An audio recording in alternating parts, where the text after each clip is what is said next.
जय हिंद दोस्तों। आज हम आपको बताएंगे कि BT UP polytechnic first semester के स्टूडेंट को कि वो एग्ज़ाम में क्या क्या आता है, कैसे आता है और एग्ज़ाम में कैसे हमें क्या लिखना पड़ता है। ठीक है, तो आज हम आपको फिज़िक्स का मॉडर्न पेपर बताएंगे और फिज़िक्स के मॉडर्न पेपर में कैसे क्वेश्चन आपको पूछे जाएंगे या कैसे क्वेश्चन आपके एग्ज़ाम में आएंगे। तो घबराना नहीं है, आपका दोस्त आपका भाई आपके साथ है, आपको परेशान होने की कोई बात नहीं है। ठीक है, तो आपको पेपर में क्या लिखना है, कॉपी कैसे फिलअप करनी है, इसके बारे में हम दिखाएंगे। जैसे कि देखिए आपका पेपर है, इसमें आपको पहले रोल नंबर लिखना पड़ता है। ठीक है दोस्तों, यहाँ पे आप अपना रोल नंबर लिखेंगे। आपको रोल नंबर आपके कॉलेज के जो एडमिट कार्ड मिलेगा उसमें रहेगा। ठीक है, आपको इनरोलमेंट नंबर आपका पता होगा, यहाँ पे इनरोलमेंट नंबर नहीं भरना है, यहाँ पे रोल नंबर भरना है। ठीक है दोस्तों,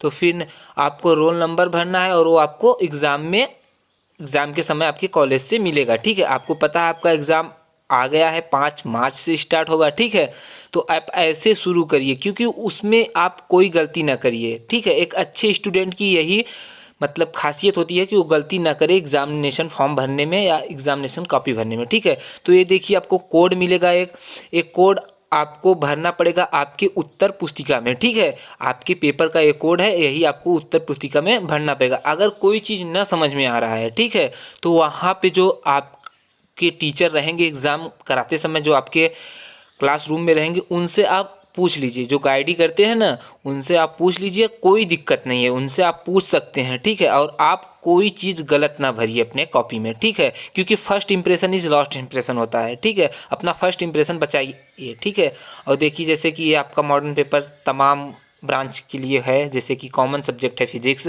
ये आपके सिविल इंजीनियर्स, मैकेनिकल इंजीनियर्स, ठीक है, electrical engineers, electronics engineers, computer science, IT, ठीक है, सभी लोगों के लिए है, लिटरेटी आदि लोगों के लिए मॉडर्न पेपर सबके लिए एक समान होता है। ठीक है, तो आपका देखिए आपका अप्लाइड फिजिक्स फर्स्ट, ठीक है, कैसे एग्ज़ाम में आएगा क्वेश्चंस आपको ये हम बताएंगे। ठीक है, इस मॉडल पेपर के जरिए। तो देखिए आपका मैक्सिमम मार्क्स मतलब आपके एग्ज़ाम का पूरा मार्क्स 50 नंबर का रहेगा और मिनिमम 70 नंबर का रहेगा। ठीक है, यही 70 नंबर लाने में बहुत बच्चों को मुश्किल होती है, क्योंकि यही आपका बैक मतलब कि अगर 17 नंबर से कम है तो आपका बैक लगने के चांस ज़्यादा हो जाए, मतलब बैक लग जाता है अगर 70 नंबर से कम आपका मार्क्स आएगा। ठीक है, तो आप कोशिश करिए कि 70 नंबर से ज़्यादा हमारा मार्क्स आए और हमें फिर से एग्ज़ाम ना देना पड़े किसी सब्जेक्ट का, क्योंकि अगले आगे चलेंगे आप अपना वो पढ़ेंगे, पीछे का भी पढ़ेंगे, तो आपको ज़्यादा पढ़ना पड़ेगा। इसलिए अगर आप बैक क्लियर कर लेते हैं तो आपको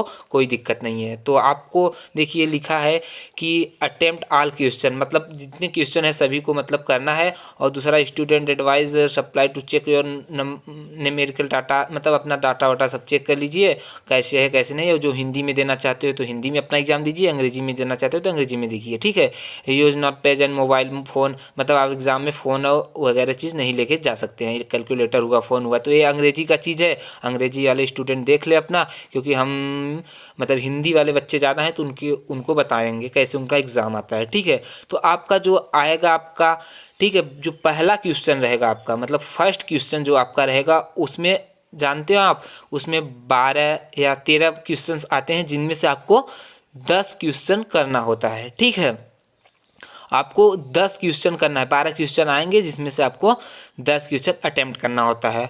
और हर क्वेश्चन एक एक मार्क्स का होगा। ठीक है, जो आपका पहला क्वेश्चन होगा उसमें 10 क्वेश्चन होंगे और 10 क्वेश्चन एक एक मार्क्स से होंगे, तो टोटल आपको पहले क्वेश्चन से 10 नंबर मिलेंगे। ठीक है, और पहला क्वेश्चन मतलब जो होता है वो केवल क्या होता है कि बहुविकल्पी टाइप का होता है, कुछ परिभाषा लिखनी पड़ती है या कुछ संबंध बताना पड़ता है। ठीक है, अगर आप यही क्वेश्चन करेंगे तो आपको बहुत आसानी से 10 नंबर मिल जाएंगे, इसमें ज़्यादा चीज़ नहीं है। ठीक है, देखिए आपका क्वेश्चन कैसे आता है। जैसे आपका पहले क्वेश्चन का पहला पॉइंट है, इसमें लिखा है किलोवाट घंटा निम्न में से किस भौतिक राशि का मात्रक है। ठीक है, तो आपको जो पहला क्वेश्चन आपका है किलोवाट घंटा किस मतलब कि किस भौतिक राशि का मात्रक है, इसमें ऑप्शंस दिए हैं, जैसे सामर्थ्य दिया है, दाब दिया है, ऊर्जा दिया है। ठीक है, आप इसको इस मतलब कि जो सही होगा वही आप उत्तर पुस्तिका में लिखकर प्रश्नोत्तर नंबर 1 या प्रश्न की मतलब उत्तर नंबर 1 का कर मतलब कर अगर है तो कर डालिए, ख है तो ख डाल के जो उत्तर सही है उसको दीजिए। ठीक है, और दूसरा क्वेश्चन आपका है आवेग की परिभाषा लिखिए, डिफिनेशन ऑफ आवेग। ठीक है, उसके बारे में लिखना है। और तीसरी चीज़ है आपका रेखी संवेग तथा कोणीय संवेग में संबंध लिखिए। तो रेखी संवेग और कोणीय संवेग में क्या अंतर होता है, angular momentum and liner momentum में जो संबंध है उसे लिख दीजिए, आपका 1 नंबर मिल जाएगा। फिर आपका अगला क्वेश्चन है किसी दशा में दो सदिशों का अदिश और सदिश गुणनफल का परिभाषा बराबर होता है, ये आपको लिखना है।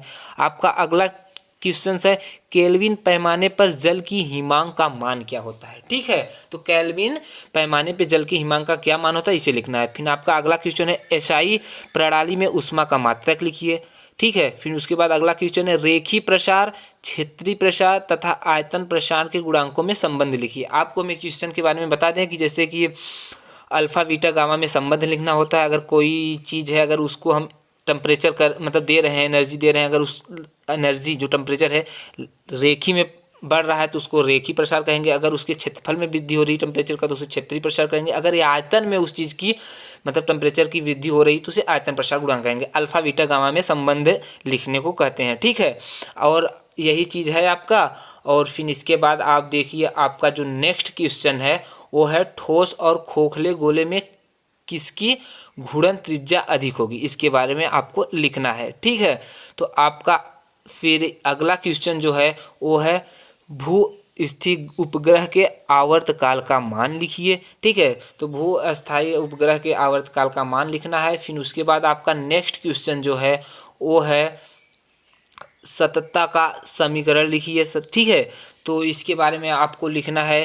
ठीक है, फिर आपका अगला जो क्वेश्चन है वो आपके क्वेश्चन जो है अगला मतलब कि आपका 11वां क्वेश्चन जो है, इसमें 12 क्वेश्चन थे, वो ताप के केल्विन पैमाने तथा फ़ारेनहाइट पैमाने पे क्या संबंध होती है इसके बारे में आपको लिखना है। ठीक है, जो केल्विन पैमाना होता है और फ़ारेनहाइट पैमाना होता है उसमें क्या संबंध है उसको लिखना है। ठीक है, आपका नेक्स्ट क्वेश्चन है ऊष्मा इंजन की दक्षता की परिभाषा लिखिए। ठीक है, तो आपका ये 12 क्वेश्चन है, इसमें से आपको 10 क्वेश्चन करने हैं। अगर आप कर लेंगे तो आपको 10 मार्क्स मिल जाएंगे। और आपका देखिए दूसरा जो क्वेश्चन आता है, ठीक है, दूसरा क्वेश्चन आता है उसमें 6 क्वेश्चन होते हैं। ठीक है, और उसमें से किन्हीं 5 खंडों का मतलब जिनमें से केवल 5 का उत्तर आपको देना पड़ता है। ठीक है, और जो आपका 5 क्वेश्चन होते हैं, ठीक है, वो 2 मार्क्स के होते हैं, 2 मार्क्स के होते हैं, यानी 5 × 2 = 10। अगर आप दूसरा क्वेश्चन अटेम्प्ट कर रहे हैं 2-2 नंबर का है तो आपको 10 नंबर यहाँ से मिलेंगे। ठीक है, तो देखिए कैसे क्वेश्चंस आते हैं। ठीक है, आपका कैसे क्वेश्चन आएंगे। जो पहला क्वेश्चन है दूसरे में से उसमें है पारे का घनत्व 13.6 ग्राम सेमी क्यूब मतलब 13.6 ग्राम प्रति सेमी क्यूब होता है, इस मान को MKS प्रणाली में परिवर्तित कीजिए। ठीक है, तो बहुत ही सिंपल क्वेश्चन है। अगर आप थोड़ा सा लिख देंगे तो आपको यहाँ से 2 नंबर मिल जाएगा और घबराने की कोई बात नहीं है, ऐसे ही क्वेश्चन सिंपल आते हैं। अगला क्वेश्चन जो है आपका ये देखिए कौन सा है क्वेश्चन। एक क्वेश्चन है किसी मशीन गन, ठीक है, किसी गन मशीन द्वारा 40 ग्राम की गोलियां 1200 मीटर प्रति सेकंड के वेग से छोड़ी जाती हैं। ठीक है, यदि मशीन गन को संभालने वाला व्यक्ति अधिकतम 144 न्यूटन का बल सहन कर सकता है तो मशीन, ठीक है, मशीन गन से प्रति सेकंड में कितनी अधिकतम संख्या में गोलियां छोड़ी जा सकती हैं। तो ये बहुत ही सिंपल क्वेश्चन है और आप ऐसे ही सिंपल क्वेश्चन आएंगे आपको। अगला देखिए क्वेश्चन आपका है प्रतिबल विकृति वक्र खींचिए तथा इसकी सार्थकता का वर्णन कीजिए। ठीक है, तो ये भी बहुत ही अच्छा क्वेश्चन है। नेक्स्ट क्वेश्चन आपका है ताप प्रवणता क्या हो। ठीक है, ऊष्मा चालक गुणांक की परिभाषा लिखिए। इसमें 2 चीज़ें हैं। ठीक है, तो थोड़ा सा ताप प्रवणता के बारे में आप बता देंगे, थोड़ा सा चालकता गुणांक के बारे में बता देंगे। ठीक है, अगला क्वेश्चन जो आपका है वो है समतापी प्रक्रम तथा रुद्रोष प्रक्रम की परिभाषा लिखिए। प्रत्येक प्रक्रमों में, ठीक है, प्रत्येक प्रक्रमों के एक एक उदाहरण दीजिए। तो इसमें समतापी प्रक्रम लिखना है आपको और रुद्रोष्ट प्रक्रम लिखना है। इसके बाद एक एक एग्जाम्पल दे देंगे तो आपका 2 नंबर यहाँ से मिल जाएगा आपको, ठीक है। तो इसमें भी देखिए 2 क्वेश्चन है, समथिंग 2 क्वेश्चन है, क्योंकि उसके बारे में बताना है और उसका एग्जाम्पल भी देना है। अगर एक चीज़ बताएंगे तो आपको नंबर वहाँ कटेगा, ठीक है। अगला क्वेश्चन देखिए आपका क्या है, दिखाइए किसी स्वतंत्रता पूर्णांक गिरते हुए पिंड की कुल ऊर्जा हमेशा संरक्षित रहती है। इसके बारे में आपको लिखना है, ठीक है। तो घबराने की कोई बात नहीं है, आप थोड़ा सा पढ़ लेंगे, ठीक है। फिजिक्स का जो मेन, ठीक है, जो मिड का चैप्टर है, ठीक है, मिड का जो लेसन है, शुरू का 1-2 लेसन छोड़ के, बाद का 1-2 लेसन छोड़ के उसको ज़्यादा पढ़िए आप, क्योंकि वहीं से क्वेश्चंस बहुत आते हैं। ऐसी बात नहीं कि शुरू से नहीं आते हैं, आप शुरू का भी पढ़िए और लास्ट का भी पढ़िए, लेकिन मिड का जरूर पढ़िए और शुरू का पढ़िए, ठीक है। वहाँ से क्वेश्चंस आने की संभावना बहुत ज़्यादा होती है, ठीक है। और अगला जो क्वेश्चन आपका है, देखिए ये आपका लास्ट क्वेश्चन है, छठा क्वेश्चन है। वो छठा क्वेश्चन जो है आपका, किसी घूर्णन कर रहे पिंड पर आरोपित बल आघूर्ण एवं इसके कोणीय संवेग में संबंध प्राप्त कीजिए, ठीक है। इसके बारे में आपको बताना है, ठीक है। और इससे आपका दूसरा क्वेश्चन खत्म होता है और आपका स्टार्ट होता है जो है तीसरा क्वेश्चंस, ठीक है। बहुत ही इंपॉर्टेंट आगे मतलब है सब कुछ, और आप वीडियो को पूरा देखिए, नहीं तो आपको समझ में नहीं आएगा कि एग्ज़ाम में पेपर कैसे आते हैं। अगर आपको एग्ज़ाम के बारे में पता रहेगा तो आप आसानी से कर लेंगे। जो आपका तीसरा क्वेश्चन होता है, इसमें से केवल 2 खंड करने होते हैं, ठीक है। इसमें आपको हम बता दें कि 3 क्वेश्चंस पूछे जाते हैं, ठीक है। इसमें आपको 3 क्वेश्चंस दिए जाएंगे, जिसमें से आपको 2 क्वेश्चंस करने पड़ेंगे, ठीक है। आपका 20 मार्क्स का ऊपर हो गया है, ठीक है। 3 में से देखिए 2 करना है और ये 2 5-5 मार्क्स के होते हैं, तो 2 × 5 = 10, क्योंकि आपका ऊपर 20 नंबर का हो गया है। 30वां नंबर स्टार्ट होने वाला है, 20 के बाद स्टार्ट होने वाला है, ठीक है। तो इसमें पहला क्वेश्चन जो है वो देखिए आपका क्या है, ग्रहों के गति संबंधी केपलर के नियम को लिखिए, क्षेत्रीय वेग के नियम का निगमन कीजिए। जैसे कि आपको बता दें कि ये 5 नंबर का क्वेश्चन है, तो भाई बड़ा क्वेश्चन रहेगा, इसको ज़्यादा से ज़्यादा लिखिए, ठीक है। तो इसमें केपलर की गति, ठीक है, ग्रहों की गति संबंधी नियम को लिखना है तथा क्षेत्रीय वेग के नियम का निगमन भी करना है, ठीक है। और आपका नेक्स्ट क्वेश्चन जो है देखिए वो है, अभिकेंद्र तथा अपकेंद्र बल में अंतर बताइए, ठीक है। तो अभिकेंद्र बल क्या होता है और अपकेंद्र बल क्या होता है, इसमें आपको अंतर बताना है, ठीक है। एक का परिभाषा लिखिए एक साइड और एक साइड दूसरे का परिभाषा लिखिए, तो एक अंतर तो यहाँ से हो गया। और इसमें और क्या क्या अंतर है, बस एक कॉलम बनाइए और एक तरफ अपकेंद्र बल लिखिए और एक तरफ अपकेंद्र बल लिखिए, ठीक है। अभिकेंद्र बल एक तरफ अपकेंद्र बल, और उसके बारे में थोड़ा थोड़ा लिख दीजिए नंबर वाइज करके, तो आपका ये अंतर हो जाएगा, ठीक है।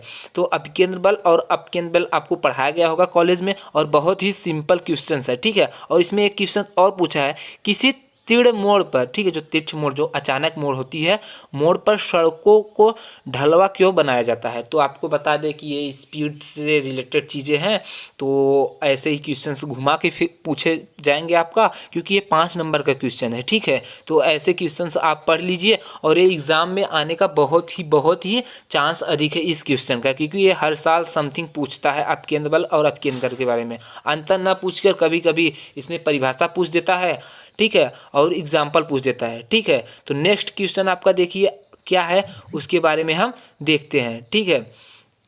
जो आपका नेक्स्ट क्वेश्चन है, देखिए ऐसे आप करना है आपको अपकेंद्र बल, ठीक है, अपकेंद्र बल के ऐसे ही जो तिरछे मोड़ पर सड़कों पर ढलवा क्यों बनाया जाता है, तो ये तिरछे मोड़ पर सड़कों को ढलवा इसलिए बनाया जाता है क्योंकि आप अधिक स्पीड से आएंगे, ठीक है।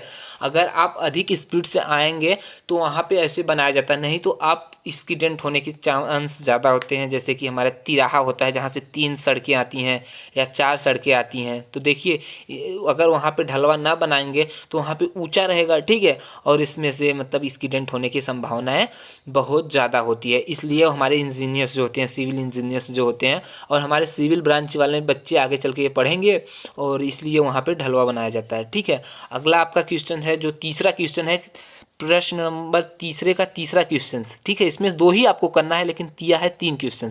अगर कुछ बच्चों को जिसमें कोई संशय है तो उसको ना करें, ठीक है, अदरवाइज कर सकते हैं, ठीक है। अगर आप नंबर वाइज से करेंगे तो बहुत ही अच्छा होगा, क्योंकि एग्जामिनर को पेपर जो कॉपी है आपकी वो चेक करने में आसानी होगी, तो वो आसानी से नंबर आपको देगा, ठीक है।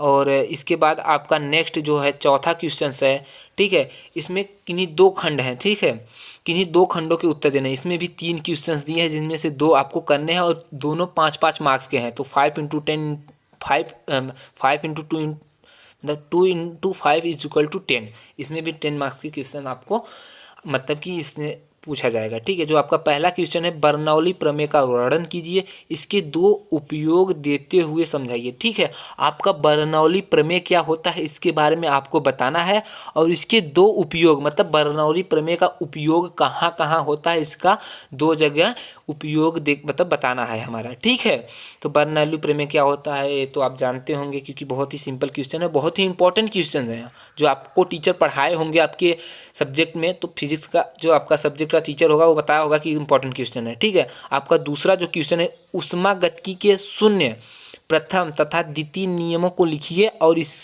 इसके महत्व को समझाइए। देखिए बहुत ही इंपॉर्टेंट क्वेश्चन हैं। हम आपको बता दें कि ऊष्मागतिकी से ये क्वेश्चन ज़रूर पूछते हैं, हर साल पूछते हैं। आपके टीचर भी आपको बताए होंगे कि ऊष्मागतिकी के शून्य, प्रथम तथा द्वितीय, इसमें से तीनों नियम आप याद करके रखिए। ये तीनों नियम में से कोई एक नियम आपको ज़रूर आएगा एग्जाम में और अच्छा मार्क्स देकर जाएगा। ठीक है, इससे घबराने की कोई बात नहीं है, बहुत ही सिंपल क्वेश्चन है। आप अपने नोट्स में लिखे भी होंगे या आपने किताब में पढ़ लीजिए क्योंकि ये क्वेश्चन बहुत ही इंपॉर्टेंट क्वेश्चन है। आपका तीसरा जो क्वेश्चन है ये देखिए क्या है। तीसरा क्वेश्चन है, एक ठोस गोले तथा एक ठोस बेलन जिनकी द्रव्यमान तथा त्रिज्या समान है। एक ठोस गोला है और एक बेलन है जिनका द्रव्यमान तथा त्रिज्या समान है, किसी झुके तल पर समान ऊंचाई से लुढ़कते हुए गिरने के लिए छोड़ दिए जाते हैं। ठीक है, तो क्षैतिज तल में सबसे पहले कौन पहुंचेगा, आवश्यक सूत्र स्थापित करके समझाइए। मतलब ये क्वेश्चन बहुत बड़ा होने वाला है। ठीक है, ये क्वेश्चन बहुत बड़ा होने वाला है क्योंकि इस सूत्र द्वारा इसको हमें समझाना है। ठीक है, आवश्यक सूत्र, जो सूत्र के द्वारा समझाना है, कौन पहले जल्दी पहुंचेगा इसको बताना है, फिर इसके बाद सूत्र द्वारा इसे हमें समझाना है। ठीक है, तो बहुत ही आसानी से आप समझ सकते हैं। अगर आपको ये नहीं समझ में आ रहा है तो ऊपर का 2 क्वेश्चन कर दीजिए क्योंकि ये बहुत हार्ड क्वेश्चन है, हमें पता है। ऊपर का 2 बहुत सिंपल है तो इसको छोड़ दीजिए और आप अपना ऊपर का 2 कर दीजिए। ठीक है, तो ऐसी बात नहीं, अगर आपको आ रहा है तो आप इसे भी करिए, नहीं तो फिर छोड़ दीजिए। फिर नेक्स्ट जो आपका 5वां क्वेश्चन है, ठीक है, किन्हीं 2 खंडों को करना है। आपको बता दें आपका 30 नंबर का एग्ज़ाम पेपर हो चुका है। ठीक है, अब आगे आपका जो है तीसरा क्वेश्चन है, इसमें से 3 क्वेश्चन दिए हैं इसमें भी और इसमें भी 2 क्वेश्चन आपको करने हैं। ठीक है, और दोनों क्वेश्चन 5-5 नंबर के हैं, तो आपको यहाँ से भी 10 नंबर का मतलब मिल जाएंगे अगर आप पढ़े हैं अच्छे से। तो देखिए इसमें पहला क्वेश्चन जो है आपका क्या है। तो पहला क्वेश्चन जो आपका है, इसमें 3 क्वेश्चन है, इसमें भी 3 करना है, 3 क्वेश्चन है, इसमें 2 करना है। वो आपका पहला क्वेश्चन है, बीमी विश्लेषण की सीमाएं बताइए। ठीक है, सरल लोलक द्वारा गुत्ती त्वरण जी का मान याद करके करने की प्रमेय विधि में अधिकतम स्वाभाविक त्रुटि के मान का व्यंजन प्राप्त कीजिए। ठीक है, और आपका दूसरा जो क्वेश्चन है वो है आपका, पृथ्वी के समीप की कक्षा में घूम रहे उपग्रह की बंधन ऊर्जा का व्यंजक प्राप्त कीजिए। पलायन वेग तथा कक्षीय वेग में क्या संबंध है। तो यहाँ से भी देखिए आपको 2 क्वेश्चंस पूछे हैं। एक तो आपको जो पृथ्वी के समीप वाले कक्षा में उपग्रह हैं उनका बंधन ऊर्जा बताना है आपको, और दूसरा है पलायन वेग तथा कक्षीय वेग में क्या संबंध है, इसके बारे में आपको बताना है। ठीक है, तो भाई देखो जो 5 नंबर का क्वेश्चन है वो तो ज़रूर बड़ा होगा। ठीक है, आपको घबराने की बात नहीं है, आप अपना क्वेश्चंस पे ध्यान दीजिए, अपने एग्ज़ाम पर ध्यान दीजिए। ठीक है, एग्ज़ाम बहुत ही सरल होंगे क्योंकि आप पढ़े हैं सब कुछ, आपको घबराने की कोई बात नहीं है। ठीक है, और आपका जो है नेक्स्ट क्वेश्चन है जो है जो आपका, इसमें देखिए इसमें 2 क्वेश्चन दे दिए हैं।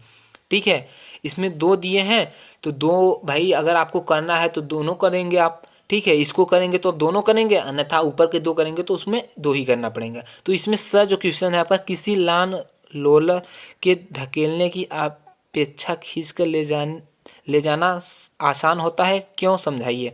ठीक है, किसी लान रोलर जो होता है उसको ढकेल के अपेक्षा खींच कर ले जाने में मतलब आसानी होता है, क्यों, इसके बारे में समझाइए। इसमें 2 क्वेश्चन दिया है। आपका दूसरा क्वेश्चन जो इसमें है देखिए वो क्या है, वो आपका क्वेश्चन है, एक लड़का, ठीक है, अपने घर से पहले 10 किलोमीटर जो होता है 10 किमी उत्तर दिशा में, ठीक है, जाता है, फिर मुड़कर 5 किमी पूर्व दिशा में तथा इसके बाद मुड़कर पश्चिम दिशा में 10√2 किलोमीटर चलकर स्कूल पहुंचता है। तो स्कूल से घर की कितनी दूरी है इसके बारे में हमें आपको बताना है। ठीक है, तो आपको ये क्वेश्चंस आसानी से समझ में आ गए होंगे और आपका एग्ज़ाम जो है ऐसे ही पेपर आएंगे आपके इस साल भी, क्योंकि इस साल इससे भी सरल आएंगे क्योंकि आपका सिलेबस 40% कम हुआ है। ठीक है, ये तो 2019 का हम पेपर हमारे पास था तो हम उसी को आपको दे दिए, लेकिन इसमें से भी क्वेश्चन जो पेपर हम आपको क्वेश्चन बताएं इसमें से भी आने की संभावना बहुत ज़्यादा होगी। ठीक है,